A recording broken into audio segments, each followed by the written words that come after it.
बरसों से खेती करता आ रहा हरिनाथ इस बार अपनी आलू की फसल को देखकर फूला न समा रहा था। खेत की हर पंक्ति जैसे हरियाली की मुस्कान बिखेर रही थी। उसे लग रहा था कि इस बार किस्मत वाकई उसके पक्ष में है। लेकिन खुशी की ये चमक ज्यादा देर टिक नहीं पाई। गांव के बाहर से लौटते हुए उसका दोस्त मुकेश ठहरी हुई आवाज में बोला, फसल तो बढ़िया हुई है भाई, पर मंडी में दाम इतने गिर गए हैं कि लागत निकालना भी मुश्किल है। हरिनाथ का चेहरा उतर गया। कुछ दिन पहले तक जो आलू सोने की तरह बिक रहे थे, आज वो मिट्टी के दाम पर आ गए थे। उसी रात वह अपने घर के बरामदे में चुपचाप बैठा था।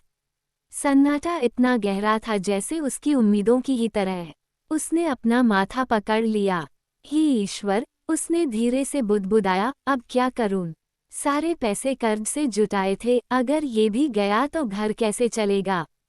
तभी उसके मन में एक विचार कौंधा। आंखों में एक अजीब सी रोशनी चमकी। ऐसा लगा मानो कोई रास्ता उसे अंधेरे से निकालने के लिए सामने आ गया हो।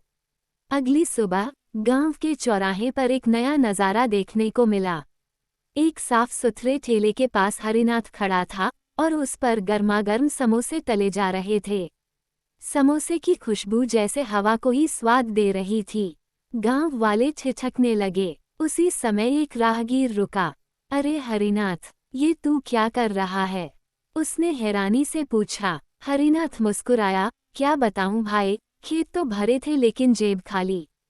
सोचा क्यों न इन्हीं आलूओं से कुछ नया करूं। उस आदमी ने 2 समोसे लिए और पहला कौर लेते ही उसकी आंखें चमक उठीं। भाई वाह, इतना लाजवाब समोसा तो मैंने किसी होटल में भी नहीं खाया। लगता है तुम्हारे हाथों में जादू है। हरिनाथ थोड़ा झेप गया, लेकिन भीतर से उसके दिल को एक सुकून मिला। थोड़ी ही देर में 2-3 और लोग आ गए और सबने तारीफ के पुल बांध दिए। पहले दिन की कमाई भले ही ज्यादा ना थी, लेकिन उम्मीदों की नींव बन चुकी थी।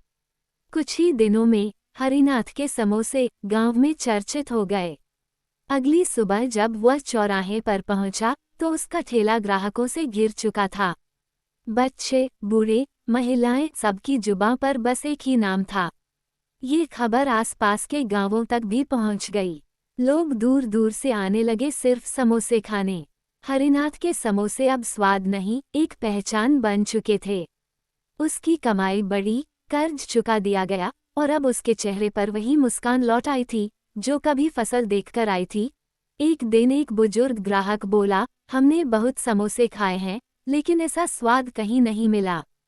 तुम्हारा तो नाम पूरे जिले में हो गया है बेटा। हरिनाथ ने झुककर हाथ जोड़ लिए। अब वो सिर्फ एक किसान नहीं, बल्कि एक ऐसा उद्यमी बन चुका था जिसने अपनी असफलता को सफलता में बदल दिया।